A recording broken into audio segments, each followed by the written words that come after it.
Friends, कैसे हैं आप सब। आज इस वीडियो में हम बात करेंगे जो हमने ट्रेन लगेज इंश्योरेंस की वीडियो ऑलरेडी बनाई थी टॉप 6 बिजनेस आइडिया में, उसी को आज थोड़ा डिटेल में समझेंगे। बिकॉज गणेश भाई का रिक्वेस्ट था, क्योंकि वो बोल रहे हैं कि it's have a huge potential है। और बहुत सही बात है, बिलियंस ऑफ डॉलर्स की मार्केट साइज है इसकी, और बिल्कुल कंपटीशन नहीं है। और स्टार्ट करने के लिए जो कॉस्ट है वो भी कुछ बहुत ज़्यादा नहीं लगने वाली। तो देख लेते, कुछ फैक्ट्स देख लेते कि कितनी बड़ी मार्केट साइज़ है।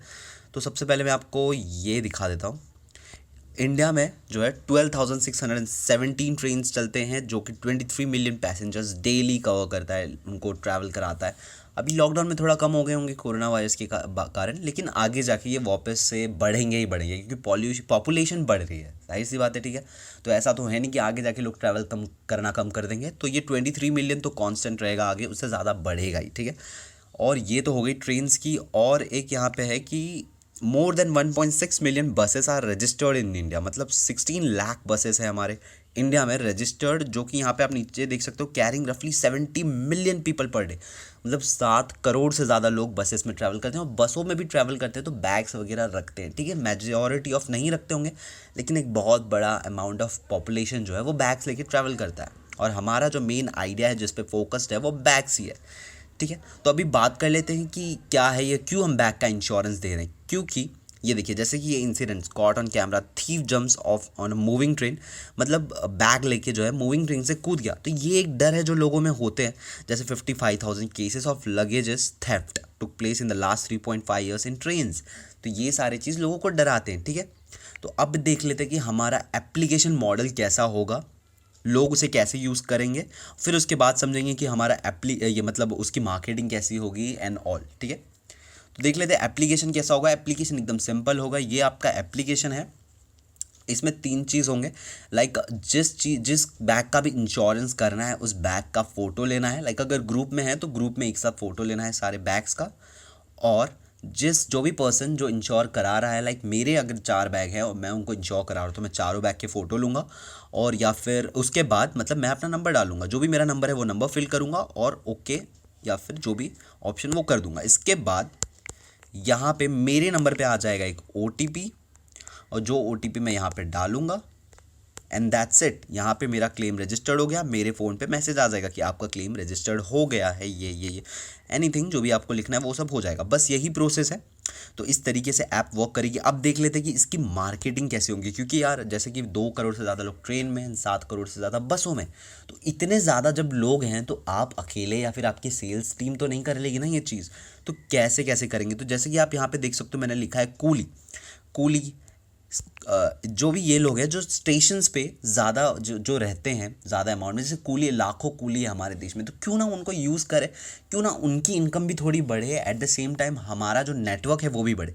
तो कूली हो गए, TC हो गए, स्टेशन वेंडर्स हो गए, आउटसाइड वेंडर्स जो दुकान वाले जहाँ पे कस्टमर रुकते हैं, ड्राइवर्स हो गए जो कस्टमर को छोड़ते हैं, नॉर्मल पीपल अगर करना चाहे तो, पुलिस का अगर आप सपोर्ट लेते हो इस चीज़ में तो काफ़ी ज़्यादा एक ट्रस्टफुल आपकी ब्रांड इमेज बनेगी कस्टमर के दिमाग में। स्टेशन वर्कर्स या फिर योर सेल एम्प्लॉयज़, और फिर सेल्फ बुकिंग तब आएगी जब हम मार्केटिंग करेंगे, मतलब ऑनलाइन एडवर्टाइजिंग, ऑफलाइन एडवर्टाइजिंग करेंगे इस एप्लीकेशन का, तो वहाँ से जो बुकिंग आएंगी वो है सेल्फ बुकिंग।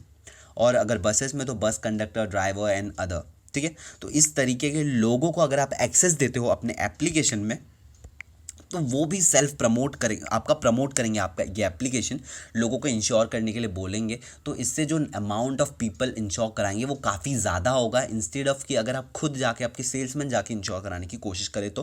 बिकॉज इन सबसे आपकी लाखों की नेटवर्क बन जाएगी, लाखों लोगों की, ठीक है। जैसे कि ओला इतनी बड़ी कंपनी की, उसकी नेटवर्क बहुत ज़्यादा है, काफ़ी ड्राइवर्स उसके लिए ड्राइव कर रहे हैं, उनको ओन भी नहीं करता वो, ठीक है। तो यहाँ पर आपको उन सभी लोगों को एक एक्सेस देना है, उनको लॉगिन कराना है अपने प्लेटफॉर्म पर। अब वो इस लॉगिन ID से अगर किसको भी इंश्योर कराते हैं, लाइक किसी का भी बैग का फोटो लेके फिर उसका नंबर डाल के उसकी OTP रजिस्टर करते हैं, तो अब इनको आप शेयर कर सकते हो percentage, 40%, 50%, what ever you like, जो भी आप शेयर करना चाहते हो इन लोगों के साथ शेयर कर सकते हो। इससे इनकी भी एक इनकम सोर्स बढ़ेगी, एट द सेम टाइम आपका जो नेटवर्क ऑफ रीच है वो काफ़ी बढ़ जाएगा इस तरह के मार्केटिंग टेक्निक से। अब इसमें एक प्रॉब्लम भी है इस आइडिया में, वो भी मैं डिस्कस कर लेता हूँ। देखिए अभी क्या होगा, सपोज आपने यहाँ पे 100 लोगों को इंश्योर्ड करा दिया आज, 100 लोगों को इंश्योर्ड कराया। सपोज सभी के पास 2 बैग है तो 2 × 200 मतलब 200 बैग्स हो गए। ये कट कर देता हूँ, 200 बैग्स हो गए, सभी के पास 2 बैग है, 100 लोगों को इंश्योर कराया, तो 200 इंटू 5, हर एक बैग का 5 रुपया, मतलब 1000 रुपया, 1000 रुपीज़ आपके हुए, ठीक है, आपके कलेक्ट हुए 1000 रुपीज़। ये 100 मैं जानबूझ के ऐसे ही बोल रहा हूँ, यहाँ पे तो लाखों होने चाहिए, जिस तरीके की पॉपुलेशन है और जिस तरीका इसका नीड है उस तरीके से। तो 100 लोग जिनके 2 बैग्स हैं, तो 200 इंटू 5, 1000 रुपीज़ आपको मिला। लेकिन एक सिनेरियो समझो कि 10% क्लेम आ जाता है एक दिन में। आपने 100 लोगों को रजिस्टर कराया है, 10%, विच इज़ ऑलमोस्ट इम्पॉसिबल। ऐसा कभी आपने सुना है कि 100 लोग ट्रेन में जा रहे हैं और 10 लोग का बैग लुट गया? ऐसा होता ही नहीं है, किसी का चोरी नहीं होता, मुश्किल से कभी 1-2% मैक्स टू मैक्स कभी आ जाएगा, ठीक है। तो फिर भी हम इमेजिन करते हैं कि 10% क्लेम आ गया है, मतलब 10% लोगों का कभी चोरी हो गया है, कुछ लुटेरों ने लूट लिया, ठीक है। बात एक ऐसी देख लेते हैं, तो 10% अगर क्लेम आया, मतलब 10 लोगों ने क्लेम किया, हर एक को 1000 रुपया देना है, मतलब 10,000 रुपया देना है हमें भी। तो 1000 रुपया हमने कमाया और 10,000 देना है, ऐसे तो नहीं चलेगा भाई, ये कंपनी नहीं चलेगी। तो क्या करना चाहिए यहाँ पे, आपको 30 डेज़ मतलब 30 दिन बाद जो भी क्लेम किया जाएगा उसके बाद आपको जो है अमाउंट देना है, रिइम्बर्स करना है, जो भी देना है क्लेम अमाउंट देना है, वो 30 दिन बाद देना है। लाइक आज मेरा बैग चोरी हुआ, उसके बाद 30 दिन बाद अगर मैं क्लेम करता हूँ, मुझे मेरे पैसे अकाउंट में मिल जाएंगे, ठीक है। और ऐसी थोड़ी आपके पॉलिसीज़ भी रहेंगे ना कि चोरी हुए हैं नहीं हुए हैं, सीसीटीवी फुटेज आप देख सकते हो स्टेशंस पे एंड ऑल। आपकी जो क्लेम का टाइम रहेगा वो ट्रेन में या फिर बस में बैठने से लेके डेस्टिनेशन पे रीच करने तक है। ऐसे नहीं कि आप डेस्टिनेशन पे रीच कर गए, आप 2-3 दिन बाद आपका बैग घुम हो रहा है तो आप क्लेम कर रहे हो, ऐसे नहीं। उसी टाइम पे आपका बैग इन बीचों में आपका जो बैग वो घुम होना चाहिए, ठीक है। तो ऐसे आपकी पॉलिसीज़ रहेंगे, आप और भी चीज़ पॉलिसीज़ में डाल सकते हो सो दैट कि क्लेम जितने कम से कम हो वो उस तरीके से। तो अब यहाँ पे आप 30 दिन बाद जब क्लेम दोगे ना, क्लेम अमाउंट, तो आपके पास 1000 करके 30,000 रुपीज़ आ जाएंगे। अब इन 30,000 में से आप 10,000 दोगे, still you are 20,000 in profit. तो आप यहाँ पे रिस्क कम हो गया, इवन अगर कभी 10% क्लेम आ जाता है, विच इज़ ऑलमोस्ट इम्पॉसिबल, तो 10% भी क्लेम आ जाता है। स्टिल अगर आप 30 डे पॉलिसी रखते हो तो 30,000 आपके पास है, उस समय से आपने 10,000 दिया है, ठीक है। अब ये हो गया। अब आप यहाँ पे थोड़ा सिक्योरिटी बढ़ा सकते हो, अपनी पॉलिसी को थोड़ा सही कर सकते हो सो दैट कि जो वैसे टाइप के लोग होंगे जो सोचेंगे कि यार मतलब 1000 रुपया कमा सकता हूँ मैं, एक अपना बैग लाता हूँ उसको फेंक देता हूँ या फिर कुछ झोल कर देता हूँ, 1000 रुपया कमा लूँगा। तो इन सब चीज़ों के लिए आप एक स्ट्रिक्ट पॉलिसी रख सकते हो कि अगर आप पकड़े गए कि आपने कुछ चीटिंग किया है, सो दैट आपको 10,000 पे करना पड़ेगा, सामने से फाइन लगेगी आपको। सो दैट जो सही लोग हैं वो तो कभी ये काम करेंगे ही नहीं। पहली बात, जिनके दिमाग में थोड़ा है कि यार झोल वगैरह करता हूँ, वो भी नहीं करेंगे, ठीक है, वो भी इन चीज़ों में फंसेंगे नहीं, ठीक है। तो इस तरीके से आप सिक्योर भी रहोगे और ये जो क्लेम है वो भी काफ़ी कम होगा, and at the same time आपकी जो नंबर ऑफ़ रीच है वो भी काफ़ी बढ़ेगी। अब देख लेते हैं कैनवास मॉडल मैंने यहाँ पे बनाया है। मैं हर आइडिया के ऊपर कोशिश करूँगा कैनवास मॉडल बनाऊँ। ये बिजनेस मॉडल जो भी आप बना रहे हो उसके लिए काफ़ी इंपॉर्टेंट होता है।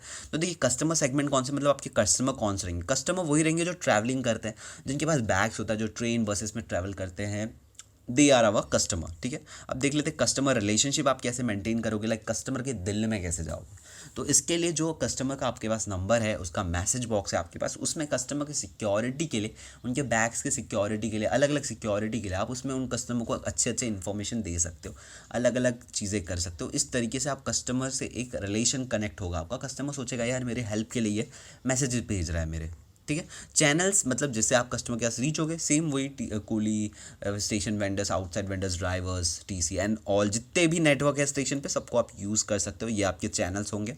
वैल्यू प्रपोजिशन तो आप यही दे रहे हो कि जो एक डर है दिमाग में कि मेरा बैग चोरी होगा तो मुझे कुछ नहीं मिलेगा, या फिर एक सिक्योरिटी कंसर्न कि आप सिक्योरिटी बढ़ाओगे थोड़ा, क्योंकि अब इतने वास्ट नंबर ऑफ़ पीपल आप एक एप्लीकेशन बना रहे हो, इतने ज़्यादा कस्टमर्स हैं आपके, इतनी ज़्यादा इनकम भी होगी, तो उस तरीके से आप थोड़ा जो है सिक्योरिटी के लिए भी ध्यान दोगे सो दैट क्लेम्स कम हो, अल्टीमेटली आपको ही बेनिफिट होगा। तो ये सारे वैल्यू प्रपोजिशंस आप दे रहे हो, ईजीनेस कर रहे हो क्लेम करना, ठीक है। की एक्टिविटीज़ देख लेते हैं। की एक्टिविटीज़ तो वही हमारा जो कंपनी का की एक्टिविटी होगा वो पार्टनरशिप करना, ज़्यादा से ज़्यादा ये मतलब जो वेंडर्स है, कूलिया, अपने पार्टनर ज़्यादा से ज़्यादा बनाना सो दैट हमारी रीच बढ़े, एंड सिक्योरिटी को बढ़ाना, वही हमारी की एक्टिविटीज़ होगी इस चीज़ में। की रिसोर्सेस हमारे वही पार्टनर्स हैं, जो हमारे इतने सारे वास्ट नंबर ऑफ़ पार्टनर्स बनेंगे जो हमारे ऐप को प्रमोट करेंगे, हमारे सर्विस को प्रमोट करेंगे, वही हमारा की रिसोर्सेस है। की पार्टनर्स सेम वही लोग हमारे की पार्टनर्स हैं जो हमारे ऐप को प्रमोट करें। कॉस्ट स्ट्रक्चर मतलब कॉस्ट कहाँ कहाँ जा रहा है, तो एप्लीकेशन को मेंटेन करने में हमारा कॉस्ट जा रहा है। जो इतने सारे वेंडर्स हमारे मतलब जो हमारे ऐप को प्रमोट करें, उनमें जो हम डिवाइड करें अपने प्रॉफिट्स को, वो हमारा कॉस्ट स्ट्रक्चर है। एंड एडवर्टाइजिंग मार्केटिंग अगर हम जो कर रहे हैं online offline marketing, so that customer self aware हो और खुद ही इंश्योर करे, उस चीज़ में हमारा कॉस्ट जाएगा। ठीक है, अब देख लेते हैं रेवेन्यू स्ट्रीम तो हमारा साफ साफ है यार, जो भी हमारा इनकम हो रहा है कमीशन से, ये मतलब जो इंश्योरेंस अमाउंट दे रहे कस्टमर उससे हो रहा है। और भी बहुत सारी चीज़ है, लेकिन मैं चाहता हूँ कि आप एक कोर चीज़ पे पहले फोकस करो। अगर आप इसे क्रैक कर सकते हो तो बहुत चीज़ है अर्निंग के, रेवेन्यू स्ट्रीम्स के, आप बहुत सारी चीज़ कर सकते हो। सो ये इस तरीके से हमारा ये पूरा बिजनेस आइडिया कवर हो गया है। अभी भी अगर आपको कुछ डाउट है तो कमेंट में पूछ सकते हो, आप व्हाट्सअप लिंक दिया है मैंने डिस्क्रिप्शन बॉक्स में, वहाँ से आप मुझे व्हाट्सअप पे पूछ सकते हो। अगर आइडिया को स्टार्ट करना है तो स्टार्ट करो, बिल्कुल प्रॉब्लम नहीं, बहुत सुपर्ब आइडिया है। और भी मैं ऐसे बहुत बेहतरीन आइडिया आपको देते रहूँगा। लास्ट आइडिया मैंने दिया था ट्रैवलिंग का, जो इससे पहले जो वीडियो है स्टार्टअप नंबर 4 आई गेस, वो आइडिया देखिए, वो भी बहुत ज़बरदस्त है, ये आइडिया भी बहुत ज़बरदस्त है। सो और भी ऐसे आइडियाज़ मैं लाते रहूँगा। That's it in this video guys, मिलते हैं नेक्स्ट स्टार्टअप आइडिया वीडियोज़ को लेके। Until then bye.